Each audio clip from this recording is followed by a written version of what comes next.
Include everything, rental, travel. You go out every weekend now. Are you a ladyboy? Who know? Maybe I don't know. Take a look. Come and see. Alright guys, since we have some time in the car, we want to do an episode of the video where we actually interview a Thai local. So my friend here, Marisa, she is a local. She has been born here. Where are you from? I'm from Skonahorn. Where is that? Thailand, Pass in Thailand, North Thailand. Oh, East Thailand. And how old are you? 29. 29. For people watching this who've never been to Thailand, what is Isan mean? What is unique about Isan culture and its food and its people and its location? Yeah, Isan is about a girl, very pretty girl. For sure. Yeah, and somtam from Isan and sticky rice. If you know sticky rice, like Isan people into sticky rice, we really love it. We can wake up in the morning, breakfast, we can eat sticky rice. Yeah. To clarify people that who not knowing Songtam, we're recording this in the car, so it's a bit wobbly. Songtam is the papaya salad, right? If you go to Thailand or anywhere around Asia, there's like papaya salad in Khmer we call buk lahong in Cambodian. It's very spicy and it's very tasty.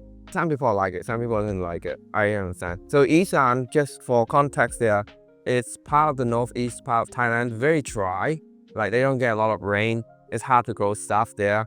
So people have to find a way to actually make food from other sources. Where contrast to the South Island, they have a lot more fruit, a lot more vegetable. So for the people that really not know much about Thai or Thai culture, what is the number one thing that they should know before they come to Thailand? Normally Thai people are very nice and they have culture of like family first. They really love family, they close to family. Thai people nice, like you can ask them if you have problem, something like that, they're willing to help you. And one thing is when you walk past some house, when they have dinner or breakfast or something like that, they always like, okay, come to join us. Really?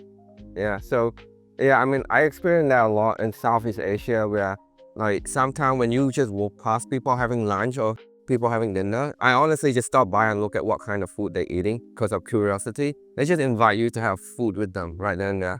Very common in Southeast Asia, you know, doesn't matter how poor, how rich it is. Actually, you get more from like the lower income people, the lower class people. They're more open to invite you than like rich people in the restaurant. They would not invite you to their table. So let's talk about like the other common question is like how much money do you need to have to live in Thailand? Let's say on a monthly basis, especially in Bangkok, right? This is where everything is at. Let's say we have one price for Bangkok and one price for outer city like Chiang Mai, really living in the province. What is the price range in Thai baht? If you not much export, 70k is okay. 70k? Include everything, rental, travel. And this is Bangkok or outer city? Bangkok. That means you go out every weekend now. You go have dinner out of home every weekend. You can have a good life. So just for context, guys, I'm doing my math here on my phone. 70,000 Thai baht is around 2,000 US dollar, right? So 2,000 US dollar, I put that on the screen there. This is for like a comfortable life in Bangkok. You work Monday to Friday and you go out every weekend, yeah? Yes. Including like rents and shoppings and stuff, or? Yes. So that's like the higher end, like that's a comfortable side. But let's say you're a backpacker and you try to live below your mean or maybe sharing room, sharing flat with other people. Like on the lower end, what would that be in Bangkok? 30k. 30k? Is okay, yes. So just do the math here, 30k, just around 900 USD. So you can get by with 900 USD, no problem. Put everything. This is when you're young and you're in your early 20s and you're doing backpacking and you don't have a job yet. Really living on your saving around 30k Thai baht, which is around 900 US dollars. So hopefully that's helpful. What about in the province? If you live in Chiang Mai or you live in, where are you from? What's the high end and what's the low point? If my town, I think 30k is you have really good life with 30k. But if lower end, it's around 15k. It put everything. In 15k, you can go out on weekend also. Wow. Everything cheap, like the rental is around 3k rental. Yeah, so it's around 3k rental is right around $90 a month. So if you live outside the city, in here, we'll call it the province. Now, the province is not the same as the city. You don't get the same restaurant, sky train. You're missing out on a lot. However, like what she said, on the low end is around 15,000 Thai baht. Starting, it's around 440 US dollar. This is coming from a local, for she's from there. And on the high end, it's around 900 US dollar. Like 900 US dollar, you can literally do a lot of things outside Bangkok. And this is if you don't care about the city life and you want nature, you want local food, you want culture. So hopefully that's helpful. If you guys like this video and you find this helpful, make sure that you give it a like up. I will link her Instagram in the description as well, so you can give her a follow. If people follow your Instagram, would you reply? Yeah? Yeah, if you're not texting me like sexual or something like that. If you're not creepy, don't be a creep, guys. Don't be a creep. So let's just talk about like the other big question that people here might have is the ladyboy. Like, are you a ladyboy? Oh no, maybe, I don't know. Take a look, come and see. Okay, so no, seriously, are you a ladyboy? A lady. All right, she's a lady. So people are coming for the first time who don't know much about ladyboy. Like, first of all, what is a ladyboy? A ladyboy is a guy's turn to be a lady in like transgender. Okay, pretty much a transgender person. Yes. Is it the same as drag queen? Like, what is a drag queen? Drag queen is like a show when ladyboy, a gay, they make up the costume too much. They wear much stuff in there. They cover, sing a song, something like that. But they call that queen. Oh, so It's like a show. a drag queen is just a ladyboy who's doing it professionally. Yes. Yeah. Yeah. So for the people coming in here, how do they know between a ladyboy and a girl? Like, without talking, but just by looking. Just by looking. Yeah. Is there any tips? Yeah, if they are really stunning, they wear too good. They walk too professional. Like maybe normal girl, they walk normal, but ladyboy, they always walk like something like that. It's like they have. But you do that a lot though. When they walk, they have step walk. They always walk like a model. Ladyboy in Bangkok really pretty. And I don't know how to say a voice. Deeper voice. Yeah, deeper voice. When they talk, they have deeper voice. And maybe something in here. Adam Apple. Yeah, that one. Some people, really hard to tell. For me, in terms of biology and medical terms, there's a level of how far people transition. So if you have surgery on your genital, you take hormone pills to become a woman, that is like the furthest you can go with trans. Like that's like fully transition, right? So at that place, the voice is actually become less deep.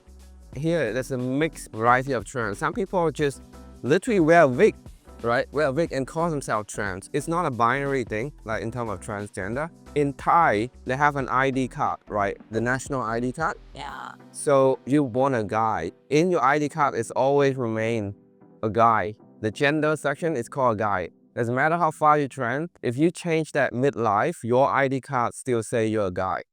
So the best place to verify is to actually ask for the ID card, right? Yeah. You can't fake that, you can't change that. But how when you walk past people in the street, you ask them to ask for ID card? If you have a conversation and you want to engage in some sort of a relationship, the best way to verify is to ask for an ID card. For me personally, as a guy, when you use Tinder a lot and you use Bumble a lot, you start to see like a certain face, and then you just like, oh, like you train your brain to say this is a normal girl, what she look like, and this is what a ladyboy look like. So for a guy, at least you can see very quickly by just training on Tinder. Now, we want to ask you, why is ladyboy and the whole queer culture so popular in Thailand compared to like neighbor country, Vietnam, Laos, Cambodia, Myanmar, even Indonesia, Singapore, and Malaysia, all very close to Thailand, but they don't have such a big ladyboy and a queer culture. Why is it so popular in Thailand? I think maybe because you live in town, let's say Bangkok, that is the city, like everyone come the same for some like group. I don't know, maybe you go to countryside, it's not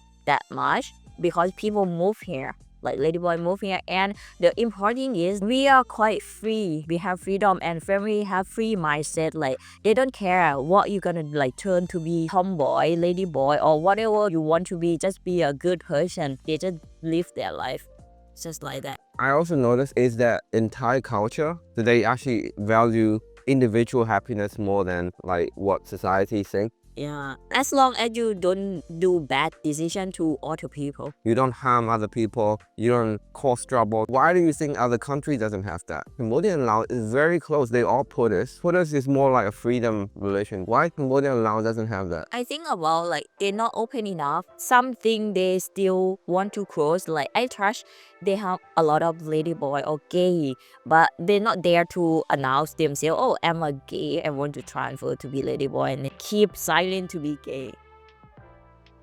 I'm actually Cambodian myself. I go to Cambodia a lot. I kind of agree on that, but my answer would be Thailand has the opportunity to be westernized, and slowly there's actually millions of like foreigners here that come and live in Thailand, including Russia, American, all that stuff. And when they come and live here, they sort of influence the Thai people over time and influence the Thai culture. Where Laos and Cambodia, they do have foreigners, but not as much as here. So they don't get the same Western influence. Thailand is very westernized, guys. Which leads us to the next question. How far does English go in Thailand? Our taxi driver here, he's speak, you know, hi, how are you? And he understands number and money left and right. But like if you want to have a meaningful conversation with him, probably not. How far does English get by Thailand? Back then, let's say just my generation in not city, Hoven, we're not that good in English, but people just try to improve their English for themselves, like for working, for make money. If you cannot speak English not well, you have to know something. Let's say just taxi driver or you sell street food. Of course, here are a lot of foreigners come. You should know something. Like you should know a number, normal conversation. But nowadays, with new generation, you have a lot teaching English in school. Yeah. Okay. Wow. So where you learn English from? Do you learn English from school? Yeah, but the big part is when I have real conversation with people, that it can prove me a lot. But in your generation, does it have English in school? Have, but not that much.